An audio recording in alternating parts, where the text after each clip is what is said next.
Hello, everyone. I'm Nicole.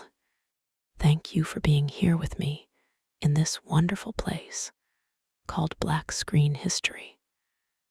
And I have a great story to tell you.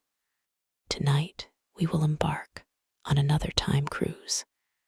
We are well aware this is a favorite topic for a lot of you.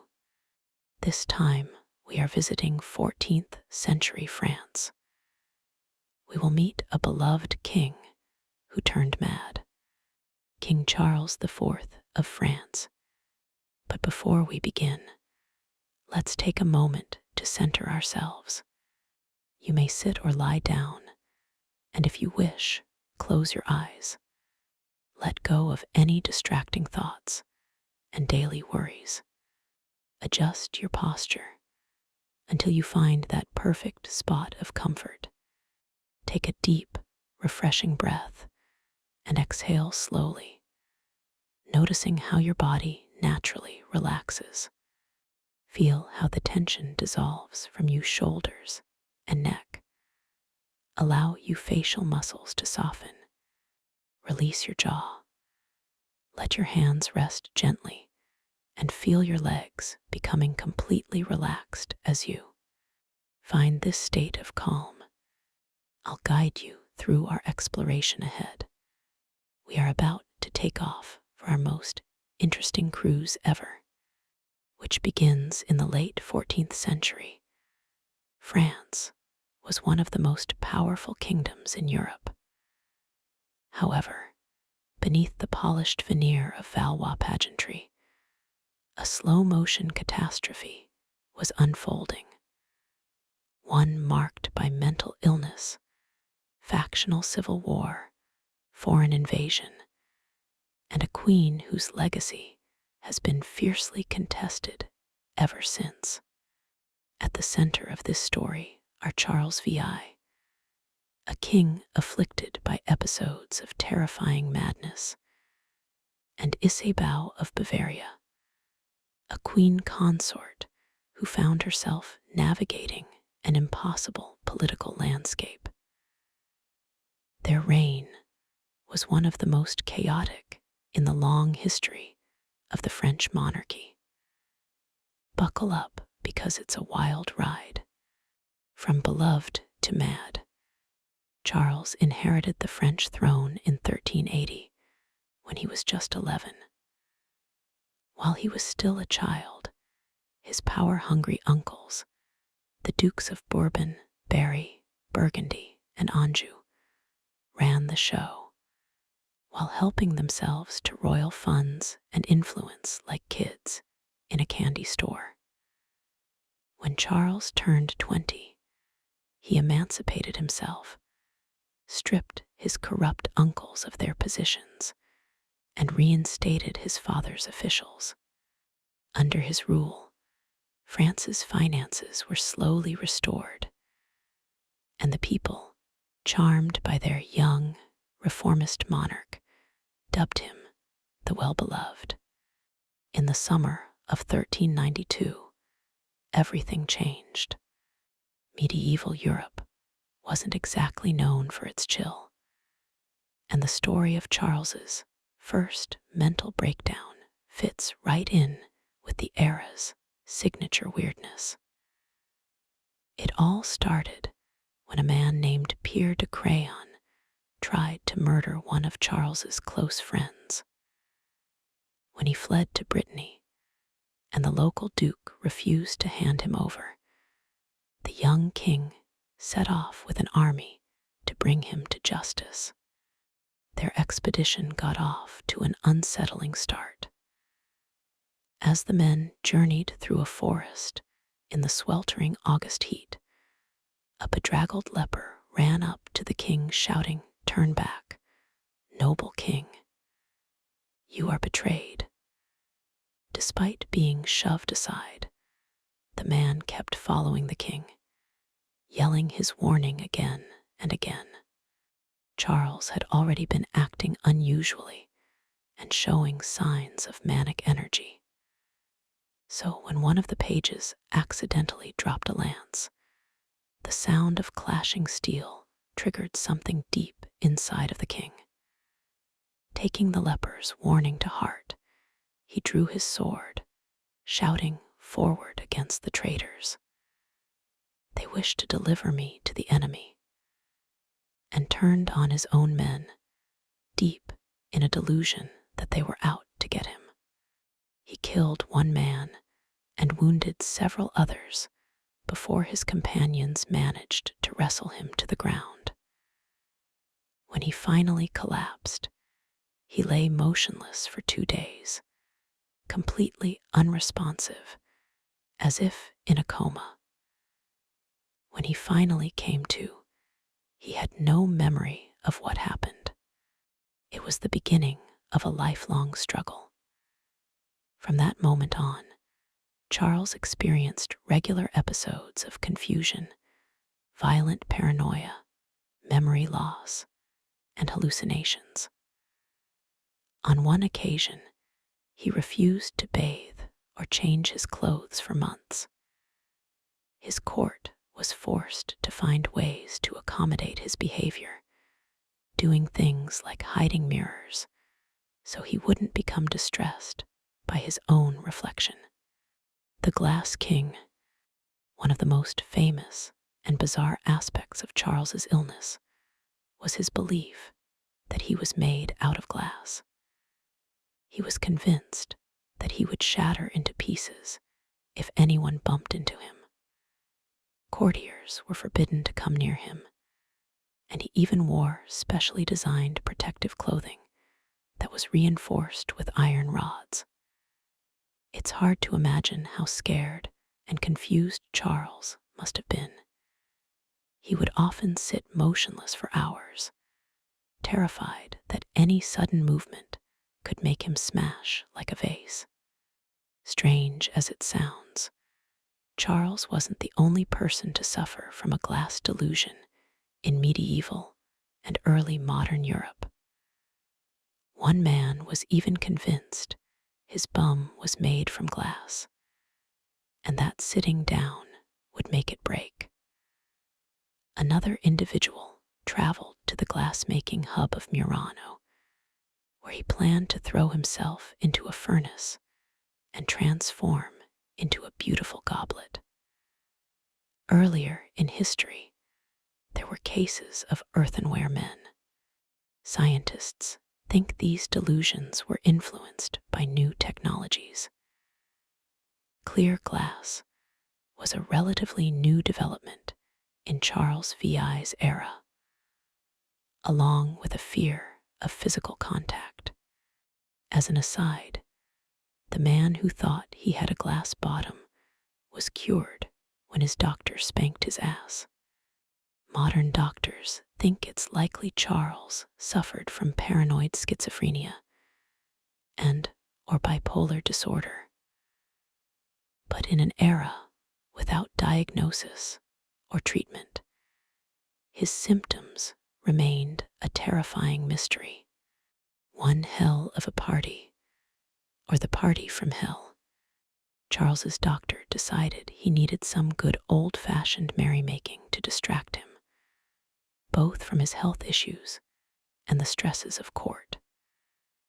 Charles's wife, Isabeau, had arranged a masquerade to celebrate the marriage of one of her ladies-in-waiting.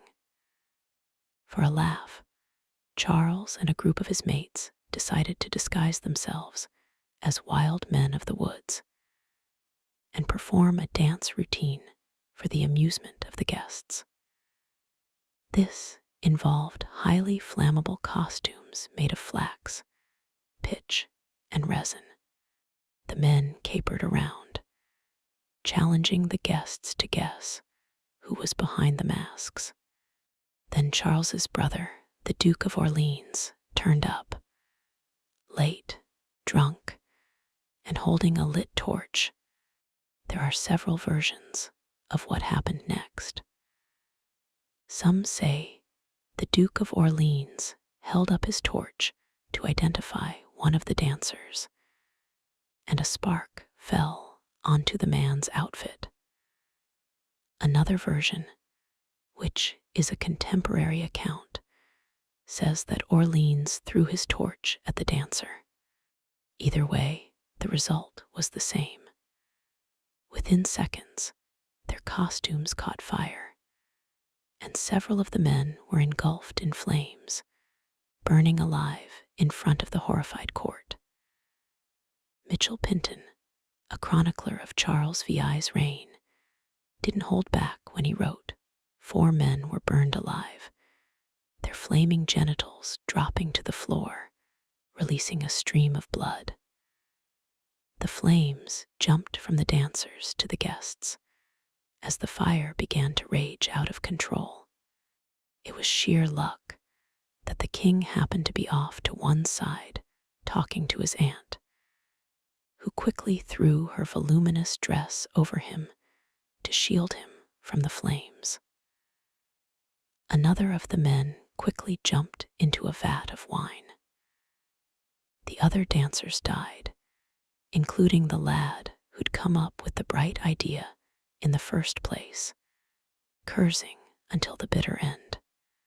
This horror story became known as the Bal des Ardents, or Ball of the Burning Men, and it had consequences far beyond the terrifying spectacle which had unfolded in front of the court. When the public found out, they were furious. To them, the ball symbolized everything that was wrong with the aristocracy: decadent, irresponsible, reckless. The Duke of Orleans became the lightning rod for their anger. Some accused him of sorcery, claiming he had tried to murder the king with black magic. The outcry was so strong that the royal family had to publicly atone for such foolishness. They attended a special religious service of penance, and then, in a scene straight from Game of Thrones, had to do a walk of shame through the streets of Paris. The little queen and the broken crown. Unsurprisingly, the Bal des Ardents shattered what little stability Charles had left. His delusions worsened. His relationship with Isabeau disintegrated. At times, he didn't even recognize her, growing confused and agitated in her presence.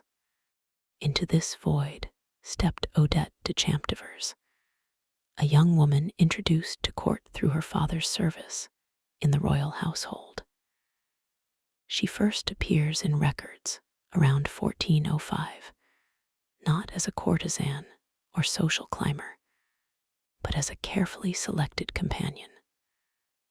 While chroniclers are often vague, later accounts suggest that Odette bore a striking resemblance to a younger Isabeau, and this may have played a crucial role in her acceptance by the king.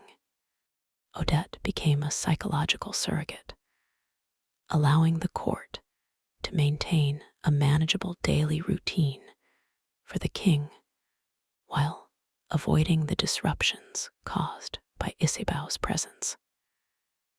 The queen, still very much a political actor, appears to have accepted this arrangement and seemed happy to return to Charles's side during his lucid moments, as evidenced by her continued pregnancies. At court, Odette came to be known as the Little Queen.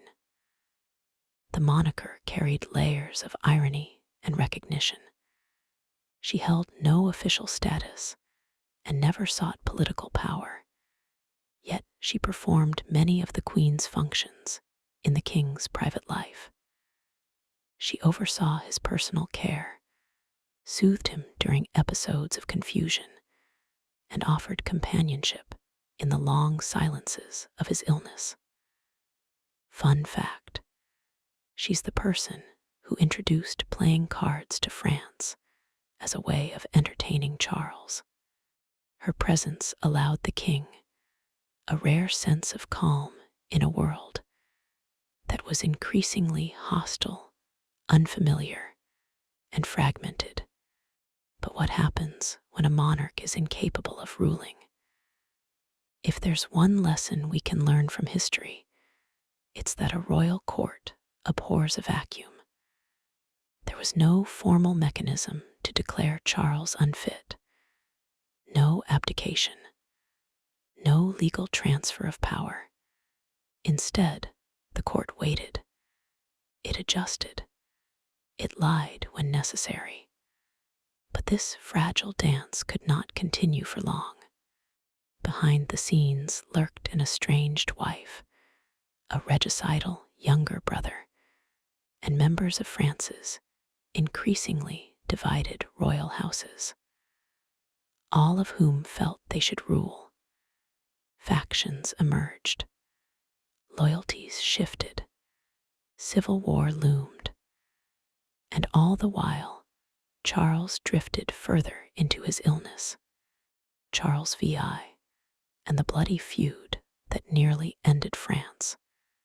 The reign of Charles VI of France didn't so much fall apart as it slowly disintegrated, unraveling in a long, painful spiral of madness, power struggles, and bloodshed.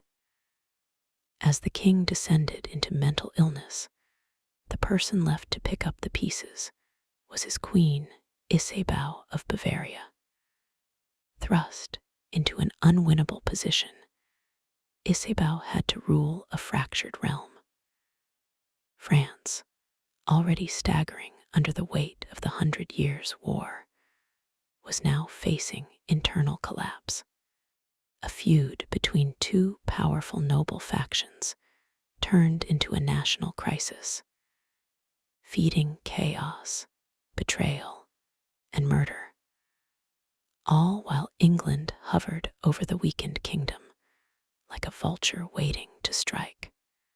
The Armagnacs versus the Burgundians. At the heart of this struggle were the Armagnacs, loyal to the royal family, and the Burgundians, led by the powerful Dukes of Burgundy, who sought to control the French crown for their own gain. Two dominant figures emerged: Louis, Duke of Orleans, the king's brother, and the fantastically named John the Fearless, Duke of Burgundy, the king's cousin.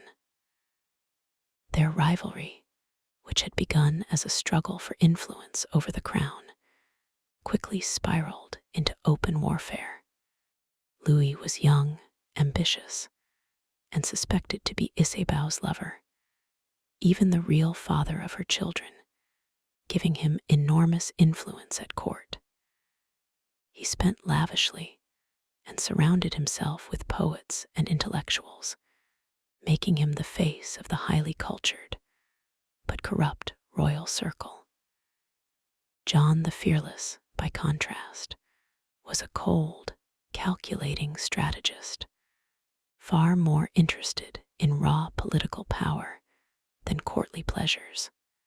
He was the son of Philip the Bold, Duke of Burgundy, whose lands in the east of France were nearly as wealthy as the French crown itself. John saw Louis as his greatest rival, an obstacle to Burgundian dominance over France.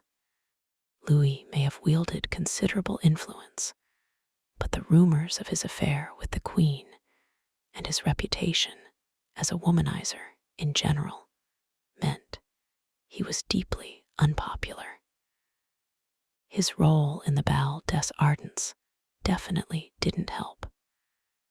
The public much preferred John the Fearless over the flamboyant Louis, as he represented the urban and mercantile interests of northern France and advocated for reform and reduced taxation.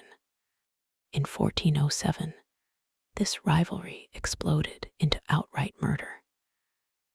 As Louis returned from visiting the Queen, he was ambushed in the streets of Paris and hacked to death by assassins. His hand was reportedly severed as he tried to shield himself, and his skull was split by an axe.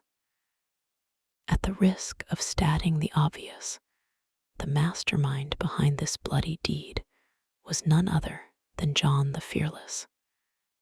John didn't even try to deny it. In fact, he wrote about it in an article advocating tyrannicide, justifying the murder as a patriotic act which removed a corrupt and dangerous prince. It was a bold gamble, but Charles VI was too ill and Isabeau too politically isolated to take revenge. And so began one of the darkest chapters in French history, the Armagnac-Burgundian Civil War. Louis's son was still a child, so the torch of vengeance was picked up by his father-in-law, Bernard of Armagnac. Under his leadership, the Armagnacs, loyal to the royal family, began a campaign to restore their honor and retaliate against the populist Burgundians. France was soon cleaved in two, the Armagnacs in the south and center, the Burgundians in the north. Both sides claimed legitimacy. Both sides raised armies, and both committed atrocities in the name of justice and reform. England makes its move. As civil war raged, England saw its chance. It had always been there in the background, gleefully watching the chaos unfolding in France. In fact, the Burgundians allied with the English, further exacerbating the crisis. In 1415, Henry V invaded France, delivering a devastating defeat at the Battle of Agincourt, partially aided by the Burgundians choosing to remain neutral. Thousands of French knights were slaughtered, and the country was now at its weakest. In 1418, the Burgundians seized Paris in a bloody coup. The Armagnac leader, Bernard, was captured and murdered. The devastation at Agincourt made it clear that the civil war had to end if France had any hope of fighting back. In 1419, the young Dauphin Charles, who was aligned with the Armagnacs, agreed to meet John the Fearless for peace talks. It was a trap. A special enclosure had been constructed on a bridge, where John and the Dauphin could meet in relative privacy, along with an entourage of just 10 men each. John reportedly had a bad feeling about the meeting, and this turned out to be entirely justified when the Dauphin's men suddenly planted an axe in his face. Turns out the young Charles wasn't ready to forgive the murder of his uncle Louis. The consequences were catastrophic. Instead of setting aside personal animosity for the good of the kingdom, the royal family chose violence. Philip the Good, John's son and successor, swore vengeance. He abandoned any hope of unity with the royal family and fully allied with England. The Burgundians handed Paris over to the English, allowing Henry V to march triumphantly into the city. But that was only the beginning of the betrayal. Philip's actions paved the way for the infamous Treaty of Troyes. The ultimate betrayal. Charles VI was still incapable of ruling, and the French aristocracy had tried to take advantage of this. Now, it was the turn of the English. Burgundy had long operated semi-independently of the French crown, and its economic interests aligned with England. Closer ties with England offered military support and the potential for greater autonomy.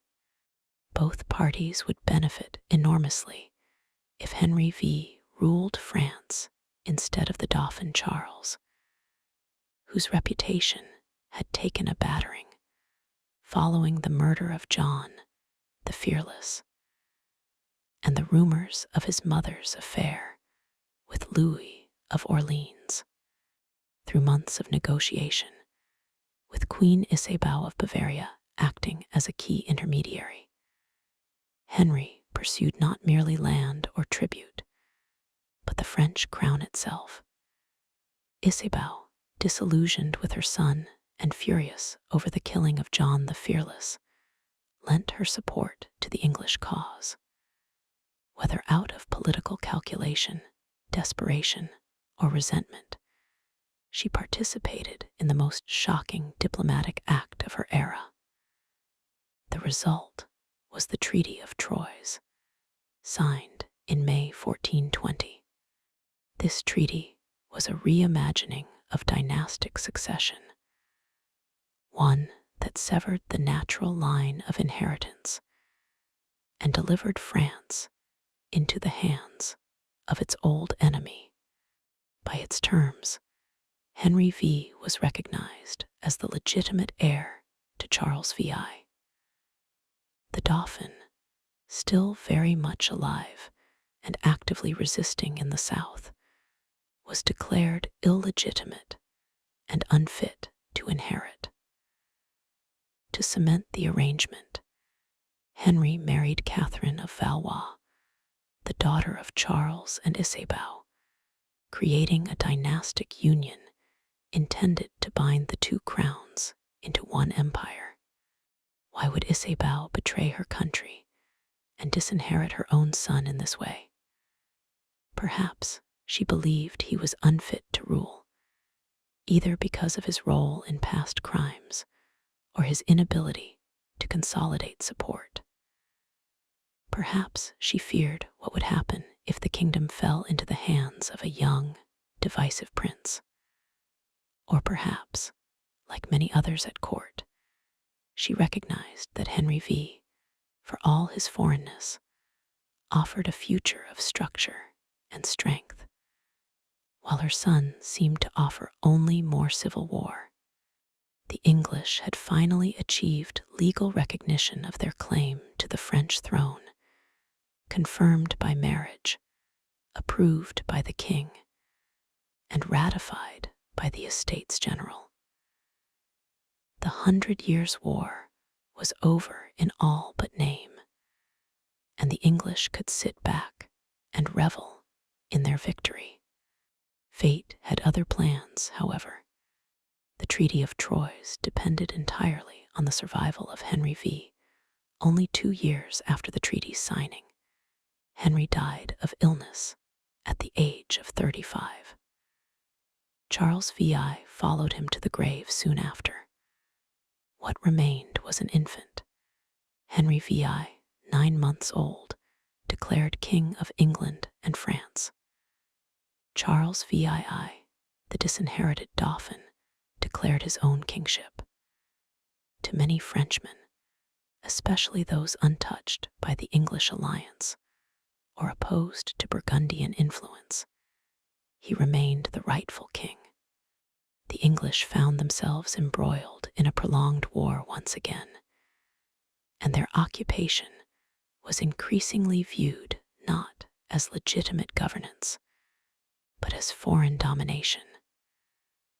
And the young Dauphin was about to meet someone who would change the course of the war and French history forever. A peasant girl named Joan of Arc. But that is another story. We've come to the end of our little journey tonight. I hope you enjoyed this adventure, and I invite you to discover and learn more.